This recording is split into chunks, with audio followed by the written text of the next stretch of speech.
ওকে, তো এই লেসনে আমি দেখাবো অ্যাপ্লাই কীভাবে করতে হবে।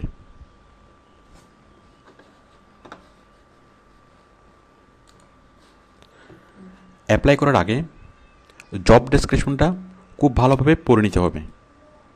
কয়েকবার করে জব ডেসক্রিপশনটা পড়ে নিতে হবে। পড়ে বায়ারের রিকোয়ারমেন্ট বুঝতে হবে যে বায়ার কী চাচ্ছে এবং আপনি সেভাবে কাজটা প্রোভাইড করতে পারবেন কি না। তো জব ডেসক্রিপশন না পড়ে ভালোভাবে না পড়ে যদি আপনি অ্যাপ্লাই করেন তাহলে সেই কাজ পাওয়ার সম্ভাবনা নেই। আপনাকে পড়তে হবে, বুঝতে হবে এবং সেভাবে বায়ারকে রিপ্লাই করতে হবে। তাহলে আপনি জব ডেসক্রিপশন পড়েছেন, পড়ে বুঝেছেন, দেন আপনি কাজগুলো করতে পারবেন। এখন আপনি অ্যাপ্লাই করবেন। You just click on apply to this job. আমি এখানে ক্লিক করছি। দেখুন আমরা একটা ফর্ম পেলাম। এখানে প্রথমে দেখাচ্ছে জব পোস্টিংটা, আমরা একটু আগে যেটা পড়লাম। এরপর হলো জব, এটা ইম্পর্টেন্ট না।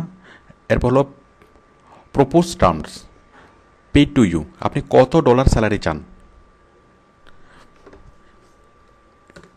কত ডলার দেবেন, আপনি কত ডলার স্যালারি চাইবেন। এটা ডিপেন্ড করে কাজটা কত সহজ এবং কত কঠিন তার উপরে। সহজ হলে স্যালারি কম, কঠিন হলে একটু স্যালারি বেশি। আর আরেকটা বিষয়ের উপর ডিপেন্ড করে, এটা হচ্ছে আপনার অভিজ্ঞতা, আপনার স্কিল কেমন।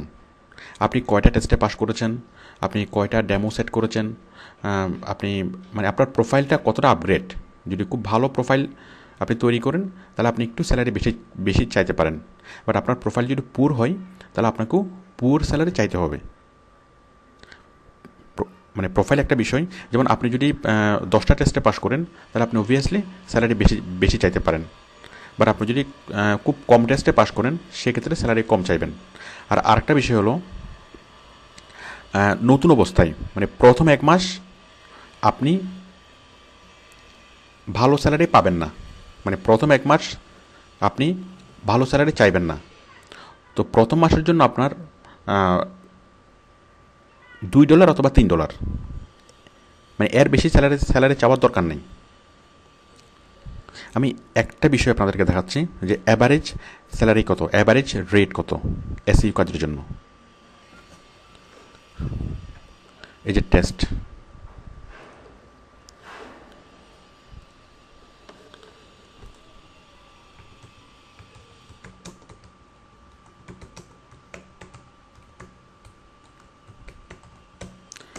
এসইউ কাজের ইলিভরেশন হলো সার্চ ইঞ্জিন অপটিমাইজেশন।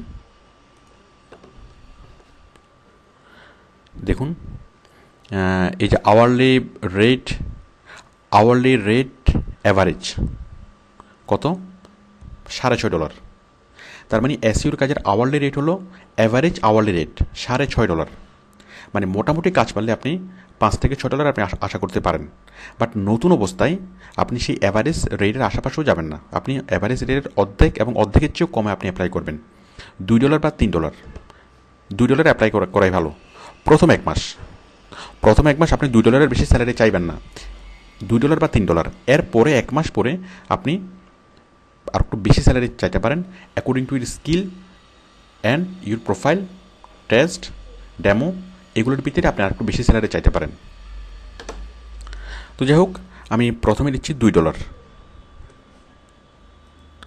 ওকে, প্রতি ঘন্টায় আমি $2 স্যালারি চাই এই কাজের জন্য। আমরা তো একবার স্যালারি সেট করেছিলাম কোথায়, প্রোফাইলে সেট করেছিলাম যে আমার সম্পর্কে মোটামুটি আইডিয়া দেওয়ার জন্য যে আমি কেমন বেতন নিই, ওটা প্রোফাইলে থাকবে।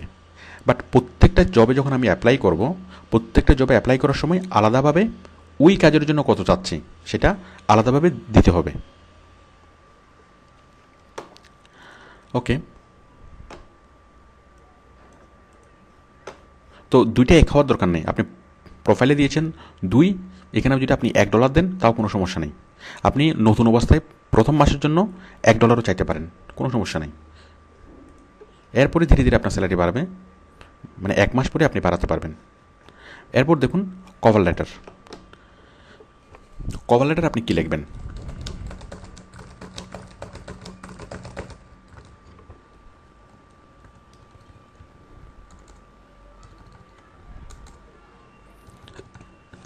আপনি কভার লেটারে যা লিখবেন, প্রথমত আপনি জব ডেসক্রিপশন বুঝেছেন, যে বায়ার যা বলেছে আপনি সেগুলো বুঝেছেন। মানে বায়ারকে আপনি এভাবে বলবেন যে তুমি যা বলেছো আমি বুঝেছি এবং আমি সেভাবে কাজ করতে পারবো। তার আগে বলি কভার লেটারটা কি। কভার লেটার হলো একটা ইনফর্মাল লেটার। মানে যখন আপনি চাকরিতে অ্যাপ্লাই করতে যাচ্ছেন, এই চাকরিটা বায়ার আপনাকে কেন দিবে, মানে বায়ারের কাছে আপনার একটা পার্সোনাল চিঠি, একটা ইনফর্মাল লেটার। এই লেটারে আপনি বায়ারকে কী বুঝাবেন, কী বলবেন, যে আমি তোমার জব ডেসক্রিপশন পড়েছি এবং তুমি যা বলেছ সেইগুলো আমি করতে পারবো। মানে তোমাকে আমি সেইভাবে কাজ প্রোভাইড করতে পারবো, তোমাকে আমি অন্যদের চেয়ে ভালোভাবে কাজ প্রোভাইড করতে পারবো, আমার কাজের কোয়ালিটি ভালো হবে। এছাড়া আপনি যে ভালো কাজ করতে পারবেন তার সপক্ষে যুক্তি এবং প্রমাণ এখানে দিতে হবে। তো অ্যাকচুয়ালি দেখুন, এই বায়ার যেগুলো, প্রত্যেকটা বায়ার চাই যে সে কী বলেছে সেটা যেন আপনি বুঝেন। সে কী বলেছে সেটা যদি আপনি না বুঝেন তাহলে অ্যাকচুয়ালি আপনাকে হায়ার করতে উৎসাহিত হবে না।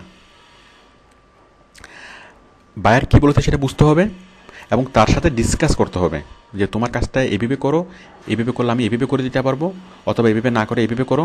মানে তার সাথে আপনি তার সাথে ডিসকাস করতে হবে। ডিসকাসের মাধ্যমেই বায়ার বুঝতে পারবে যে আপনি তার কাজ কতটুকু ভালোভাবে করে দিতে পারবেন। মনে করুন একজন টেলার্স, মানে আপনি একটা জামা সিলাবেন, আপনি কোনো একটা টেলার্সের কাছে গেলেন, মানে নতুন ডিজাইনের একটা জামা আপনি সিলাতে চাচ্ছেন। আপনি টেলার্সকে অনেকভাবে বোঝানোর চেষ্টা করলেন যে তুমি এদিকে কুচি দিবা, এদিকে এটা করবা, এদিকে শার্টের বোতামটা এরকম লাগাবা। আপনি তাকে বোঝানোর চেষ্টা করলেন, বাট টেলার্স সাপোজ অনেক অভিজ্ঞ টেলার্স, এখন টেলার্স বললো কি যে আমাকে অত শত বোঝানো লাগবে না, আমি এটা বুঝি। এটা নিয়ে যদি এটা বলো যদি আপনার থেকে কাপড়টা নেওয়ার চেষ্টা করে, আপনি কি তাকে কাপড় দিবেন? যেই টেলার্স আপনার কথা, আপনার রিকোয়ারমেন্ট মনোযোগ দিয়ে শুনে নাই, এটা আপনি ধরে নিতে পারেন যে সে আপনার কাজটা ভালোভাবে করবে না। তো সুতরাং আপনার কথা যদি টেলার্স মনোযোগ সহকারে না শুনে, তাহলে আপনি টেলার্সকে কাজ দিবেন না, আপনি তখন আরেকটা টেলার্সের কাছে যাবেন। এবং সেই টেলার যদি মনোযোগ দিয়ে আপনার কথা শুনে এবং শোনার পরে যদি আপনার সাথে ডিসকাস করে যে ঠিক আছে তুমি কুচিটা এভাবে দিও না, এভাবে না দিয়ে এভাবে দাও, কারণ ওভাবে দিলে জিনিসটা খারাপ দেখাবে, তখন আমরা কিন্তু খুব যথেষ্ট গুরুত্ব সহকারে টেলার্সের কথা শুনে তার পরামর্শ মতো কাজ করি। এবং যখন ওই টেলার্স আমার সাথে ডিসকাস করে, তখন আমি বুঝতে পারি যে হ্যাঁ, সে আসলে আমার কাজটা বুঝতে পেরেছে এবং সে আমার জন্য ভালোভাবে আমার কাজটা প্রোভাইড করতে পারবে। তো কাজটা বুঝা এবং সেভাবে তার সাথে ডিসকাস করা। তো এইখানে কভার লেটারে সেটাই করতে হবে। আমি আবারও বলছি, এখানে যা বলতে হবে যে তোমার কাজটা আমি বুঝতে পেরেছি, তুমি যেভাবে তুমি যা যা বলেছো আমি সেভাবে কাজটা করতে পারবো। এই কাজগুলো করার জন্য যা রিসোর্স প্রয়োজন, যা এরকম সফটওয়্যার প্রয়োজন, মেটেরিয়ালস প্রয়োজন, সেগুলো আমার কাছে আছে। আমি তোমাকে অন্যদের চেয়ে ভালোভাবে কাজটা প্রোভাইড করতে পারবো। এরপর আপনি বলবেন যে এই কাজটা যে আপনি পারেন তার সপক্ষে যুক্তিগুলো।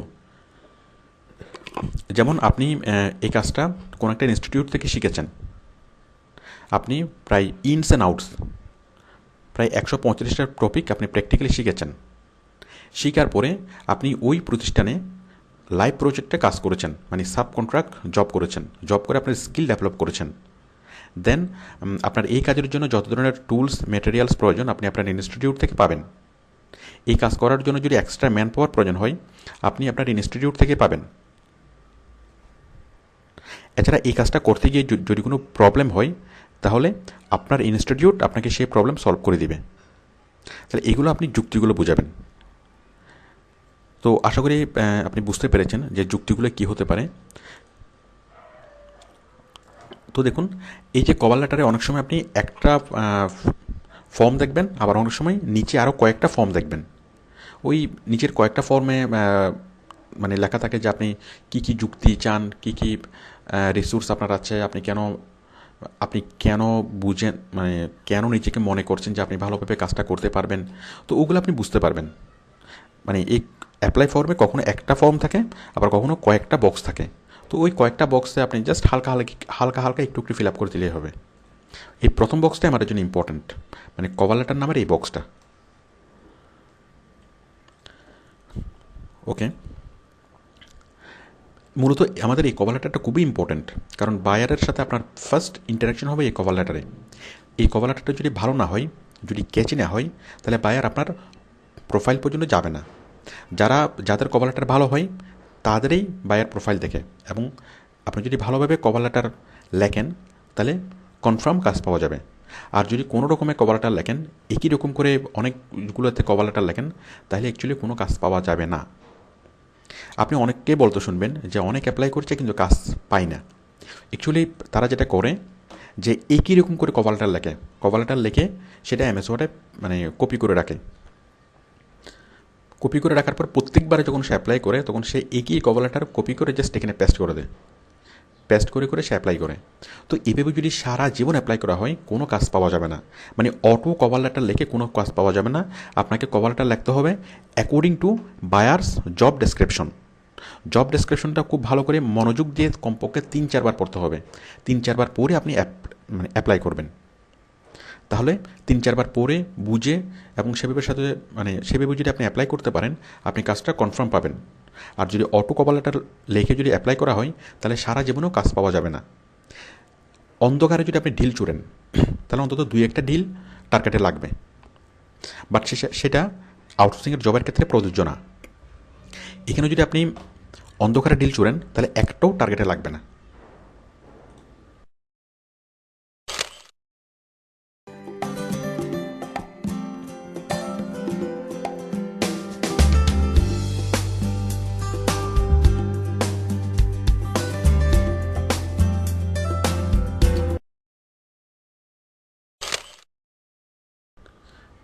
ওকে, এরপর হচ্ছে অ্যাটাচমেন্ট। অ্যাটাচমেন্টে আপনি কী লিখবেন? অ্যাটাচমেন্টটা যদিও বা অপশনাল, বাট অ্যাটাচমেন্ট দিলে আপনার কাজটা পাওয়া কনফার্ম হবে এবং ভালো রেট আপনি পাবেন। মনে করুন বায়ার আপনাকে গ্রাফিক ডিজাইনের কাজ দিচ্ছে, এখন আপনি এবং বায়ার আপনাকে এখানে জব ডেসক্রিপশনে বুঝিয়ে দিল যে এই থিমগুলো নিয়ে গ্রাফিক ডিজাইন তৈরি করতে হবে। সাপোজ বায়ার কোনো একটা রেস্টুরেন্ট, এবং সে বললো কি আমার এই রেস্টুরেন্টের জন্য এই থিমগুলো নিয়ে তুমি গ্রাফিক ডিজাইন 500টা গ্রাফিক ডিজাইন তৈরি করতে হবে। এখন আপনি যে বায়ারের ডেসক্রিপশনগুলো বুঝেছেন, তার থিমগুলো নিয়ে যে আপনি কাজ করতে পারবেন, তো তার থিম অনুযায়ী সে যেভাবে বলেছে সেইভাবে আপনি একটা স্যাম্পল তৈরি করে তাকে দেখান। একটা স্যাম্পল, তার কাজ হচ্ছে 500টা। এই 500টা কাজ আপনি করতে পারবেন কি না সেটা প্রুফ করার জন্য আপনি জাস্ট একটা স্যাম্পল তৈরি করে তাকে দেখান। ওই একটা স্যাম্পল দেখে বায়ার বুঝতে পারবে যে আপনার কাজের কোয়ালিটি কেমন এবং আপনি তার তার রিকোয়ারমেন্ট মতো আপনি কাজ করতে পারবেন কি না। তো বায়ার স্যাম্পল দেখার পর যখনই নিশ্চিত হবে যে হ্যাঁ আপনি তার রিকোয়ারমেন্ট আপনি বুঝতে পেরেছেন, তখন সে আপনাকে ভালো বেতনে হায়ার করবে। কারণ বায়ার তখন আর কোনো সন্দেহ থাকবে না যে আপনি ভালো কাজ করতে পারবেন। আর যদি স্যাম্পল না দেন তাহলে কী হবে? বায়ার কনফিউজড থাকবে যে আপনি ভালো কাজ করতেও পারেন, নাও করতে পারেন। তাছাড়া আপনি তার কথা বুঝেছেন কি বুঝেন নাই। তো যার ফলে সে যদিও বা আপনাকে হায়ার করবে, অনেক কম রেট দিয়ে হায়ার করবে। তো সুতরাং অ্যাটাচমেন্ট দিতে হবে। তো আমরা অ্যাটাচমেন্ট অনেকগুলো অ্যাড করেছিলাম ড্যামো আমাদের প্রোফাইলে। তো প্রোফাইলে তো থাকবে, প্রোফাইলে তো এগুলো এমনিতে আপনি নিচ থেকে তৈরি করে রাখবেন। আর এই অ্যাটাচমেন্টটা আপনি এটা আলাদা করে তৈরি করবেন। এটা আলাদা করে কিসের অনুযায়ী তৈরি করবেন? বায়ারের ইনস্ট্রাকশন মতো আলাদাভাবে আপনি অ্যাটাচমেন্টটা তৈরি করবেন, আলাদাভাবে আপনি ড্যামোটা তৈরি করবেন, করে আপনি এখানে অ্যাটাচ করে দিবেন। তাহলে বায়ার বুঝবে যে হ্যাঁ আপনি ভালো কাজ পারেন, তখন আপনাকে ভালো রেটে হায়ার করবে। এরপর হলো এগ্রি টু টার্মস। আমরা জাস্ট এই অ্যাকসেপ্ট এটা আমরা কপি করে এখানে পেস্ট করে দেবো, ব্যাস হয়ে গেল। এটা হচ্ছে আমাদের অ্যাপ্লাই ফর্ম। খুব সিম্পল। আমরা প্রতিবারে যখন কাজে অ্যাপ্লাই করব, আমরা এই সিম্পল অ্যাপ্লাই ফর্মটা ফিল আপ করবো। দেখুন আমি সাপোজ এখানে একটা অ্যাটাচমেন্টও দিয়ে দিচ্ছি, ব্রাউজ করে সাপোজ এই অ্যাটাচমেন্টটা